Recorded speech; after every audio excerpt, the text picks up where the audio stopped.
Ninth inning, championship game, 2 outs. My team's winning by 1, and we just need 1 more out to win the whole thing. I'm in left field. Now, I normally didn't play left field. I normally played catcher, so this outfield position is new to me in this moment. The batter steps up to the plate, and he absolutely crushes it over my head. I immediately get frustrated with myself. I run toward the ball as it's bouncing away from me. And I finally track it down, and by the time I reach the ball and throw it, the runner's already rounding third, almost home. I threw that ball as hard as I could, all the way to the catcher at home plate. Out. Game over, we win. My team goes absolutely crazy. I get the game ball, and it's one of those magical moments as a middle school kid that you dream of for the rest of your life. However, the only thing in my head that night was I shouldn't have let that ball get past me. I was a kid. Nobody sat me down and taught me how to specifically do that thing in my head. That was just a program that I had picked up on. And it was one word. One word did that. And I want to show you that word, where I got it, and one time in my life when I didn't run that perfectionistic script. So the word is but. I did a great job, but. That went really well, but. If you know perfectionism is making your life harder than it needs to be, and you still find yourself struggling to change how you talk to yourself, this is something I want you to start noticing. Because knowing that you are a perfectionistic person or a person with perfectionistic parts isn't always enough. Sometimes you and we've got to recognize the exact moment perfectionism activates. And one of the easiest ways to catch it is by listening for certain words. And in this video, I want to talk about this one word, but. Here's the thing about that word. Think about what happens when someone says, "Great job, but." You immediately start waiting for the part that makes the first part not count. Great job, but. The but pulls your attention away from what was good and towards what was missing, towards what was wrong or not enough. And perfectionism is very good at using that word. Because the but isn't necessarily attacking the achievement, the thing you accomplished. It's attacking who gets the credit. It finds the gap between your effort and the outcome and says, you don't actually know that was you. You can have a result. Perfectionism just doesn't want you to fully own it. It doesn't want you to get credit for it. So think about what happens when you work really hard towards something. You finally get there. Can you think of these moments in your life? You cross the finish line. In my teenage years, I did a lot of sports. And one of the sports I loved doing was wakeboarding. And I did really well and became one of the best wakeboarders in the world at the time. I had a lot of recognition, a lot of praise, was in videos, magazines, all of it. It was fun. But I never let any of that actually land in my soul, in my identity. There was always a but. Oh, they're just being nice. But that was nothing compared to what so-and-so was doing. But anybody could do that. I never allowed myself to fully experience what I had accomplished. And suddenly the finish line moves. As an adult, I've had a number of successes. Some business successes where I've added revenue centers to our business, where I've added programs, I've got them running from scratch. And again, they became successful, but I didn't pause. I didn't let myself feel any of it. I would go straight to, I got to get on to the next thing. Or when I finally get this amount of money, then I'll be happy. And suddenly the finish line just moves again. You did something difficult. You stretched yourself. You grew. All great things, right? You actually really pushed yourself to get something. But the but takes you away from what you actually accomplished and puts all your attention on everything that wasn't perfect.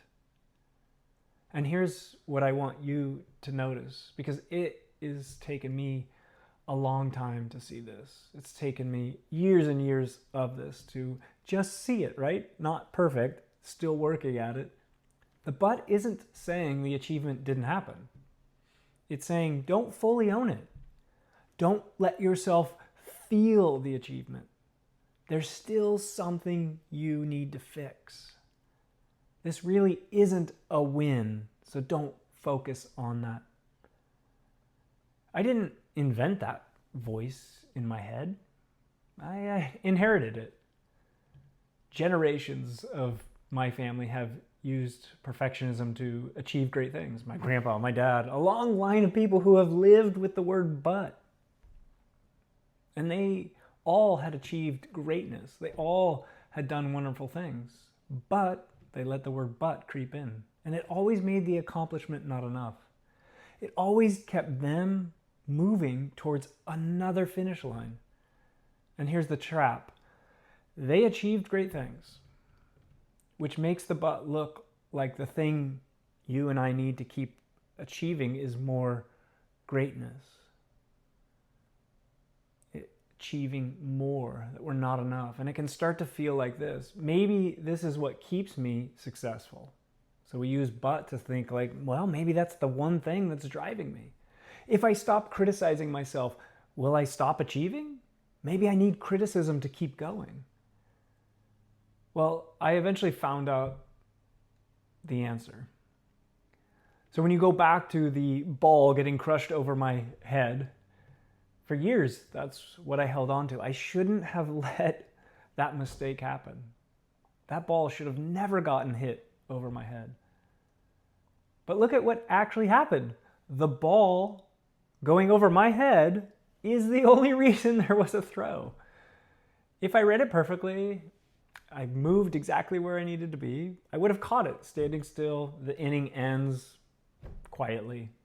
No dramatic finish. No chase, no throw out at the plate, no final out, no excitement, no moment.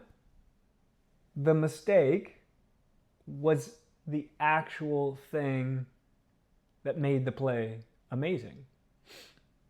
The but attacked the exact thing that made this whole moment in my life possible. And that's when it closes. The but was never the thing that helped me or you achieve success. It didn't make me good. It didn't make my dad good. It didn't make the rest of people in my generations before me good. We're already good. You're already wonderful, amazing, good. The but just took the credit and handed us perfectionism, which feels horrible. There was one time in my life when the but didn't get run. The program didn't go.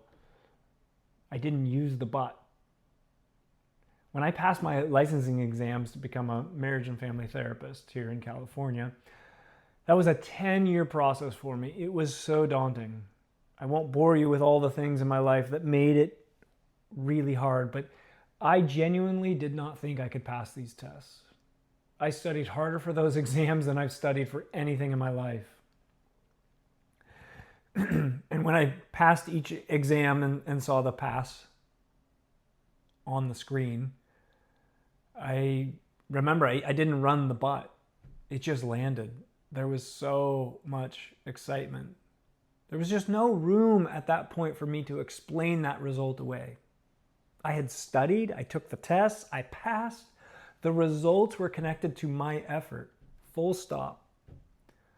I crossed the finish line. That finish line did not move.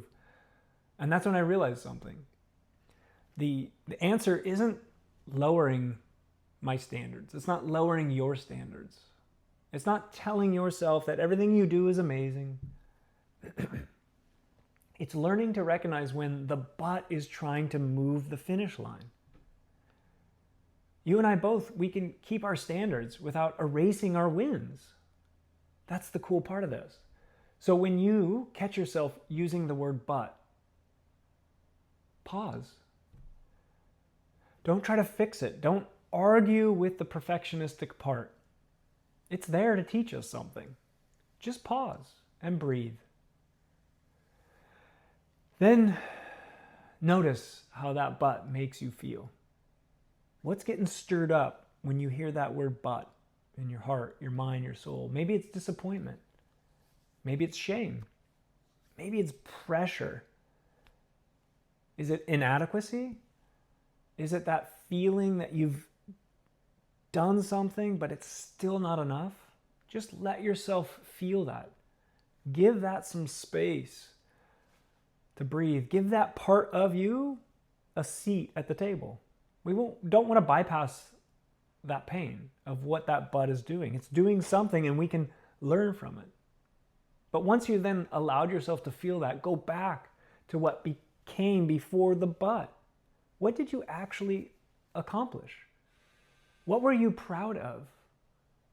What did you work hard for? What did you just do that matters? What was true before the but showed up? And let yourself feel that too. Feel the pride. Feel the satisfaction of being you and the skills and talents and strengths that you have. Feel the joy. Feel the relief. Let yourself be celebrated. There are so many things in you that are worth celebrating. Now, I want to be clear about something. Not every but is the enemy. I did that well, but next time I want to try it this way. That can be a healthy but. That but opens the next chapter. Maybe that expands even more of your greatness and it moves you forward. But perfectionism's but does something different. I did that well, but it really isn't anything worth celebrating. That but closes the previous chapter. It erases the win. The same word, but pushes you in an opposite direction. So, the practice isn't getting rid of the but.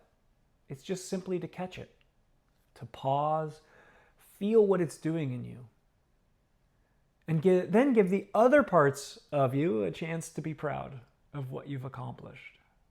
Give the other parts of you a chance to talk as well, not just the perfectionistic part. And when you catch the but, don't use it as another reason to work harder on yourself. You already, as a perfectionist, work hard on yourself. Just pause. Breathe. Feel what's there. And then remember what that but was trying to take away from you. Your pride, your giftedness, your joy, your inner strength, your courage, your confidence, your sense of accomplishment. Your ability to say, I did something hard, and I did it. Because you are more than the part of you that's always evaluating, always trying to improve, always correcting, always trying to make you better. There are other parts of you too. The part that knows how hard you worked. The part that can feel confident. The part that can feel good about yourself. The part that can experience joy. The part that can celebrate. Celebrate your greatness. Celebrate your potential. Celebrate all the beautiful gifts you bring to this world. Give those parts some room. And remember, you don't have to keep moving the finish line. Sometimes you just actually got to cross it. There'll be another one. So cross the finish line, celebrate the finish, and then look for the next one.